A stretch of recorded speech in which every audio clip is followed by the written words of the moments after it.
करती थी, हम सब लोगों ने इतिहास पढ़ा तो आप लोगों को मालूम होगा। और खाने के लिए ऐसा समोसा, कचौरी, बिरयानी नहीं थी, तो क्या खाते थे वो लोग? कंदमूल खाते थे, या उस टाइम पे अगर धूप वाला सीजन है तो फल फ्रूट तो होंगे नहीं, तो शिकार करते थे। और उस समय को दोस्तों बोला जाता था hunting age, man hunting for food, मतलब इंसान शिकार किस लिए करता था? आज क्या के लिए करता है? शौक के लिए। उस समय में खाने के लिए करता था। मगर दोस्तों हुआ ऐसा कि शिकार में प्रॉब्लम आती थी कि आज अगर एक हिरण का शिकार कर लिया तो ज्यादा दिनों फ्रेश रह नहीं पाता था, ताजा रह नहीं पाता था, तो वो लोगों को बड़ी तकलीफ होती थी। तो उस समय में जो होशियार शिकारी थे उन लोगों के दिमाग में ऐसा है कि यार शिकार करने से अच्छा हम लोग अगर जमीन में कुछ बोते हैं और उससे अगर कुछ उगाते हैं तो हम लोग को अच्छा बेनिफिट मिल सकता है, उसको हम लोग बेच भी सकते हैं और खा भी सकते हैं और ज्यादा समय तक रह भी सकता है। तो उसके बाद लोगों ने क्या किया दोस्तों, शिकारी लोगों ने खेती करना चालू किया और जमाना फिर से परिवर्तित हुआ। और उसके बाद में एक समय आया, उस समय को बोला जाता है एग्रीकल्चर एज, किसानों का समय। और आपको पता है फार्मर और 50 टाइम मोर देन हंटर, मतलब एक शिकार करने वाले इंसान से खेती करने वाला इंसान 50 गुना ज्यादा पैसा कमाता था। क्यों कमाता था? क्योंकि शिकार को वह इंसान बेच नहीं पाता था, फसल को बेच पाता था, शिकार को ज्यादा समय तक रख नहीं पाता था, फसल को ज्यादा समय तक रख पाता था। इसलिए एक खेती करने वाला शिकारियों से 50 गुना ज्यादा पैसा कमाता था। ये बात जब वहां के शिकारी लोगों को पता चल गई तो उन लोगों ने अपने आने वाले पीढ़ी से, अपने आने वाले जनरेशन से बोलना चालू किया कि बेटा अभी आपको पढ़ना है, लिखना है और शिकार नहीं करना है तो खेती करना है। बेटा आपको भी पढ़ना है, लिखना है और शिकार नहीं करना है तो क्या करना है? खेती करना है। बेटा आपको पढ़ना है, लिखना है और शिकार नहीं करना है, क्या करना है? खेती करना है। बेटा आपको पढ़ना है, लिखना है, शिकार नहीं करना है और खेती करना है। ऐसा बार बार जब वो लोगों को बोला गया तो उसका नतीजा क्या हुआ कि 90% जो शिकार करने वाले लोग थे वो कौन बन गए? किसान बन गए, खेती करने वाले बन गए। और 10% लोग जो कर रहे हैं आज भी वो गढ़चिरौली की जंगल में है, शिकारी लोग जो 10% बचे हैं ना वो है आज भी गढ़चिरौली, उधर चंबल उधर है। इसके बाद दोस्तों एक समय आया और जमाना परिवर्तित हुआ और एक समय आया industrialist age, it is age of employ, मतलब नौकरी करने वालों का समय, टाइम। और हम सभी लोग जानते हैं दोस्तों एक नौकरी करने वाला खेती करने वालों से 50 गुना ज्यादा पैसा कमाता है। क्यों कमाता है? क्योंकि खेती में फिक्स सैलरी होती है क्या?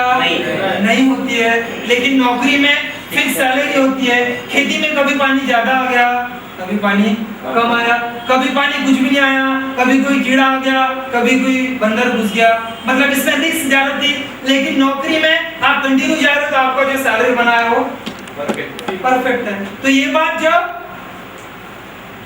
किसानों को पता चली तब किसानों ने अपने आने वाले जनरेशन को क्या बोला कि बेटा अभी आपको पढ़ना है, लिखना है और खेती नहीं करना है, क्या करना है? आपको भी पढ़ना है, लिखना है, खेती नहीं करना है, क्या करना है? आपको भी पढ़ना है, लिखना है, खेती नहीं करना है, क्या करना है? बार बार जब ऐसा बोला तो उसका नतीजा, उसका इंटेंशन क्या हुआ कि 90% जो खेती करने वाले थे वो कौन बन गए? नौकरी करने वाले बन गए। और आज हम लोग को पता है कि जो आप लोग देखिए जो पुराने नौकरियों पे लगे हुए लोग हैं उनको पूछे आपके पेरेंट्स, आपके माँ बाप क्या करते हैं तो वो लोग बोलेंगे हमारे माँ बाप किसान है। ये रीजन है उसका। उसके बाद तो 1980 का दौर आया और फिर से एक समय चेंज हुआ और इंफॉर्मेशन टेक्नोलॉजी का समय आया। कंप्यूटर और इंफॉर्मेशन टेक्नोलॉजी का एज जिसको बोला जाता है। और हम सभी को पता है एक सॉफ्टवेयर प्रोग्रामर, एक सॉफ्टवेयर डेवलपर, एक सॉफ्टवेयर बनाने वाला नौकरी करने वालों से कई गुना ज्यादा पैसा, 50 गुना ज्यादा पैसा कमाता है। और जिस समय दोस्तों कंप्यूटर आया था हम सब लोगों को मालूम है कि बहुत सारे लोगों ने हड़ताल करे थे। आपको याद है क्या? कंप्यूटर को बंद करने के लिए हड़ताल हुई थी अटल बिहारी जी की सरकार, बराबर? राजीव गांधी ला रहा था। क्यों हुई थी हड़ताल? क्योंकि कंप्यूटर ने 90% जॉब कम कर दिया। जिस बैंक में पहले जिस काम के लिए 4 आइटम लगते थे अभी 1 आइटम लगता, क्योंकि कंप्यूटर आ गया ना। पहले एटीएम सेंटर नहीं थे, पहले 24 घंटा पैसा निकाल नहीं सकते था। दैट मींस कि इंफॉर्मेशन टेक्नोलॉजी की वजह से, कंप्यूटर की वजह से क्या हुआ, जॉब का क्रेज कम हो गया। नेक्स्ट, और अभी किस चीज का समय आने वाला है दोस्तों, अभी क्या होने वाला है वो हम लोग देखने जा रहे हैं। The coming age will be, आने वाला समय किस चीज का ये देखना जरूरी है दोस्तों हम लोगों के लिए। एज ऑफ लॉन्ग विजन, आने वाला समय जो है ये दूर दृष्टि का युग है। देखिए यहाँ पर लिखा गया है, a person who can think about next 10 year will rule the world. मतलब जो इंसान आज यहाँ पे बैठे बैठे आने वाले 10 साल बाद का सोचेगा, वही इंसान दुनिया पे राज करेगा। तो हम लोग ये सोचना जरूरी है, आने वाले 10 साल बाद में क्या होगा। कितने लोग जानने के लिए तैयार है? क्या आप सभी लोग आने वाले 10 साल बाद क्या होने वाला है वो जानने के लिए तैयार हो? A great finance advisor John Sestina से, जॉन सेस्टेना कौन है? तो दुनिया का बहुत बड़ा आर्थिक सलाहकार। यूनिलीवर कंपनी का नाम कितने लोगों ने सुना है? इसको हिंदुस्तान लीवर बोला जाता है। आज हिंदुस्तान लीवर जो है ये दुनिया की सबसे बड़ी मार्केटिंग कंपनी है। इस दुनिया के सबसे बड़े मार्केटिंग कंपनी को इस व्यक्ति का आधा घंटे का समय चाहिए था, तो दुनिया के इतने बड़े मार्केटिंग कंपनी को आधे घंटे का समय लेने के लिए 6 महीना वेटिंग पे रहना पड़ा। मतलब सोच सकते हो आप लोग ये कितना बड़ा इंसान होगा। सेकंड एग्जांपल, कोलगेट कंपनी का नाम कितने लोगों ने नहीं सुना है? सभी ने सुना है।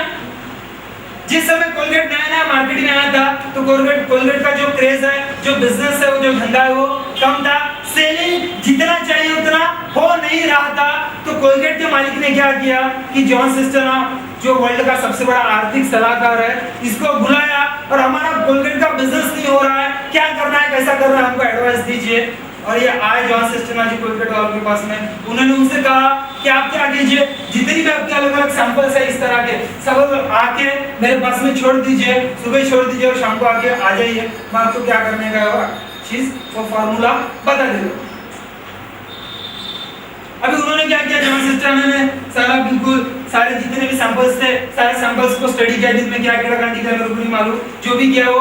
और शाम को जो कोलगेट कंपनी का मालिक उनके पास में आया तो उन्होंने कहा, उन्होंने उनको एक एडवाइस दी, ये जो कोलगेट है बोले इस तरह का रहता है ना कोलगेट, ये इसका जो मुंडी है ना, मुंडी इसका जो क्या बोलते हैं इसको, मुंह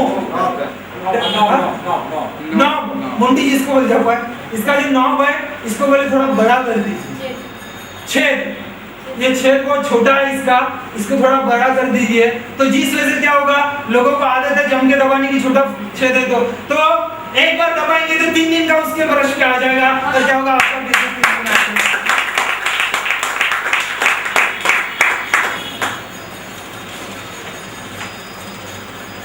इसीलिए आज कोई भी ट्यूब आप खरीदने जाओ, उसका जो आपको छेद है वो बड़ा ही दिखेगा। पहले पॉन्ड्स पाउडर हम लोग खरीदते थे तो सुई से छेद करते थे, आज पहले इतना बड़ा छेद करके आता है, ये आइटम है वो। तो जॉन सेस्टेना ने दोस्तों दुनिया में जिस तरह से परिवर्तन हुए, चेंजेस हुए, उसके बारे में बताया है। तो किस तरह से मैं आप लोगों को बताता हूँ। जॉन सेस्टेना का कहना है कि बिफोर 1940 जय जवान जय किसान नारा था।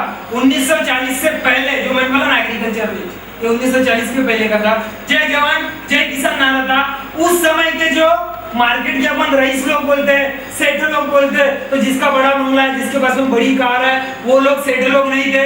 तो जिसका बैलों का कोठा सबसे बड़ा गांव है वो उस गांव का पाटिल, जिसकी खेती सबसे ज्यादा वो उस गांव का किंग, जिसका रहने का पाड़ा सबसे ज्यादा, जिसका क्या बोलते उसको गोबर का खत सबसे ज्यादा, वो उस गांव का पाटिल माना जाता था।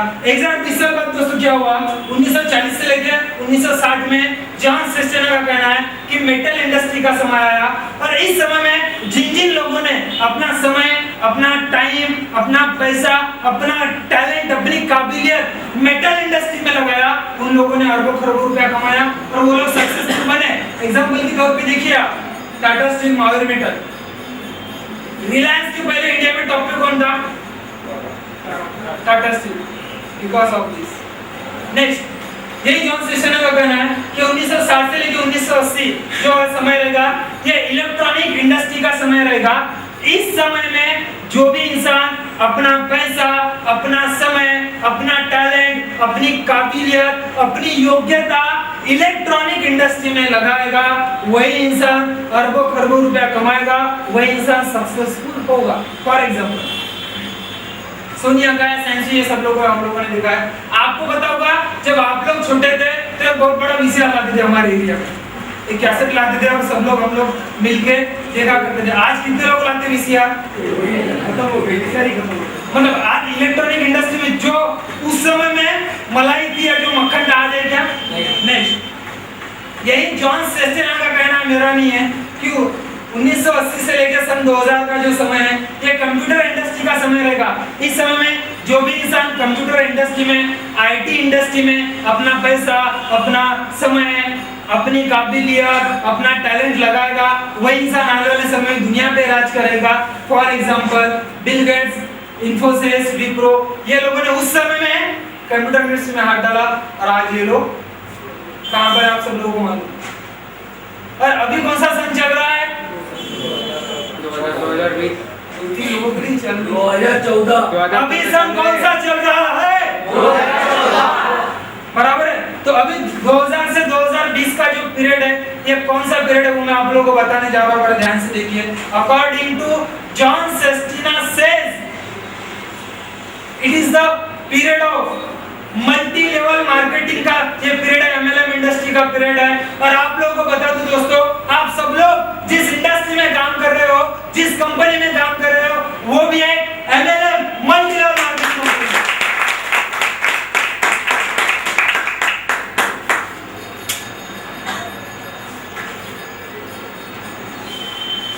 If I have to develop industry once again rather than software, I will develop MLM industry. मतलब एक व्यक्ति का ऐसा कहना है कि यदि मुझे फिर से कोई इंडस्ट्री, फिर से कोई बिजनेस, कोई धंधा करने का चांस दिया जाए तो मैं सॉफ्टवेयर या कंप्यूटर के अंदर में घुसूंगा नहीं।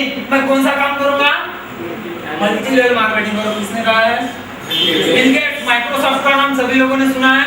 माइक्रोसॉफ्ट के ओनर बिल गेट्स के बारे में दोस्तों आप लोगों को मैं एक बात बताना चाहूंगा कि बिल गेट्स के पास में इतना पैसा है कि जैसे अलग अलग देश है ना, तो बिल गेट्स को यदि एक पर्सनल देश बना दिया जाए, मतलब सारे देश अलग और बिल गेट्स से अलग से पर्सनल देश, अलग से उसको लोग दिया जाए, एक देश दिया जाए, तो कभी भी उस देश वालों को काम करने की या पैसे कमाने की जरूरत नहीं गिरेगी। उतना पैसा बिल गेट्स के पास में। आप सोच सकते हो किस लेवल का इंसान होगा। और वो इंसान क्या कर रहा है? आप गूगल सर्च कर सकते हो, ऑनलाइन नॉलेज है तो ये गूगल से निकाला हुआ है, आप चेक कर सकते हो। तो मैं नहीं कह रहा हूँ, विकिपीडिया पे भी दिया हुआ है। इस व्यक्ति का कहना है कि अभी मैं सॉफ्टवेयर के अंदर में नहीं घुसूंगा, अभी मैं एमएलएम के अंदर में घुसूंगा। MLM, the industry for people who want to change their life. Network marketing उन लोगों के लिए है जो अपने जीवन में परिवर्तन लाना चाहता है, जो अपने भविष्य में बड़ा बनाना चाहता है। और वो किसने कहा है? Robert Kiyosaki and Donald Trump. इधर के जिस तरह से रतन टाटा, धीरूभाई अंबानी, अनिल अंबानी, मुकेश अंबानी है, उस लेवल के लोग है ये फॉरेन इन लोगों ने कहा हुआ है। तो दोस्तों एमएलएम है क्या, भी आप लोगों को सबसे पहले जानना बहुत जरूरी है। तो एमएलएम का फुल फॉर्म होता है मल्टी लेवल मार्केटिंग, जिसको हम लोग नेटवर्क मार्केटिंग भी बोला जाता है, आप सब लोगों ने सुना होगा। जिसको हम लोग डायरेक्ट मार्केटिंग भी बोलते हैं, जिसको हम लोग रेफरल मार्केटिंग भी बोलते हैं, जिसको हम लोग कंसेप्ट मार्केटिंग भी बोलते हैं। हिंदी में क्या? और हिंदी में दो बनाने का धंधा। हिंदी में इसको क्या बोलते हैं? जो सब लोग बताइए, देखिए नए लोग बताना पहले बताइए मैम हिंदी में क्या बोलते हैं नेटवर्क मार्केटिंग? आपने काम किया इसलिए आप ठीक है। इंग्लिश का तो चलो पता नहीं, कोई बात नहीं, हिंदी में क्या बोलते हैं फिर हिंदी वाला मराठी में ट्रांसलेट कर सकते हैं। बताइए सर, आपका क्या नाम है? रफीक सर, आप बताइए हिंदी में नेटवर्क मार्केटिंग क्या बोलते हैं? आपने भी अच्छा काम किया। और कौन है जिसने इसके पहले कहीं पे काम किया? आप बताइए भैया, इस चीज को हिंदी में क्या बोलते हैं? बाकी अलग अलग नाम तो मैंने बता दिया, इसके अलावा भी आपके पास कोई नाम होगा तो बता दो। लेकिन हिंदी में क्या बोलते हैं? जिसको मालूम है सिर्फ हाथ ऊपर करो। कदीर सर बताओ। लोगों को जोड़ने का। लोगों को जोड़ने का धंधा। और क्या बोलते हैं हिंदी में, बोलिए। दो बनाने का धंधा और मेंबर जोड़ने का धंधा। और बोलिए हिंदी में चैन बिजनेस। और चूतिया बनाने का धंधा। चूतिया बनाने का धंधा, बेवकूफ बनाने का गेम, लोगों को फंसाने का गेम। और बोलिए हिंदी में क्या बोलता? टोपा पिनाने का धंधा। और बोलिए नया फंडा। और मामा जी आप तो कुछ बोलिए, कुछ तो बोलिए हिंदी में पूछ रहा होगा यार, और अंग्रेजी में रहते तो अलग बात है, हिंदी में नहीं मालूम आप लोगों को। एक दूसरे को जोड़ने का धंधा। एक दूसरे को जोड़ने का धंधा कभी पहली बताया। और हिंदी में क्या बोलते हैं इस चीज को? ग्रुप संकल्प से काम कर। ग्रुप संकल्प से काम करने का एक सिस्टम। और फ्रेंड सर्कल में काम करना। फ्रेंड सर्कल में काम करने का सिस्टम वही हो गया। और फालतू का धंधा है सब। फालतू का धंधा। और आप बोलिए बताइए ना, तुम्हें जानना चाहता हूँ ना, नाम क्या क्या है बताइए। फालतू का धंधा। और काम धंधे नहीं इनके पास, कुछ भी लेकर आते हैं। मतलब बेरोजगार लोगों का धंधा। और तो डूबो, दूसरों को भी लेके डूबो। लोगों को डुबाने का धंधा बहुत बढ़िया। और बोलिए कुछ तो आपको मार्केट में बोला हुआ लोगों ने, अच्छे लोगों को परेशानी में डालने का धंधा। तो दोस्तों मैं आप लोगों को बताता हूँ इस चीज को ऐसा कुछ भी नहीं बोलते हमारे सोचा, जिनको मालूम नहीं, जो क्या बोलते हैं देर शाने लोग, अनजान लोग, अज्ञानी लोग, वो लोग ऐसा बोलते हैं। इसको हिंदी में क्या बोलते हैं नजीब से बताओ। विश्वस्तरीय नहीं, थोड़ा 50% है। और बताइए सर हिंदी में क्या बोलते हैं? दो बनाने का धंधा बताया सर। किसी को मालूम नहीं है? चलो मैं बताता हूँ। इसको हिंदी में बोलते हैं, ध्यान से सुनिए, बहुस्तरीय क्रय विक्रय प्रणाली। तो आज के बाद यदि आपको मार्केट में किसी भी आइटम ने बोला क्या कर रहे हो कदीर सर, तो उसको छाती ठोक के बोलने का हिंदी में बहुस्तरीय क्रय विक्रय प्रणाली कर रहा हूँ।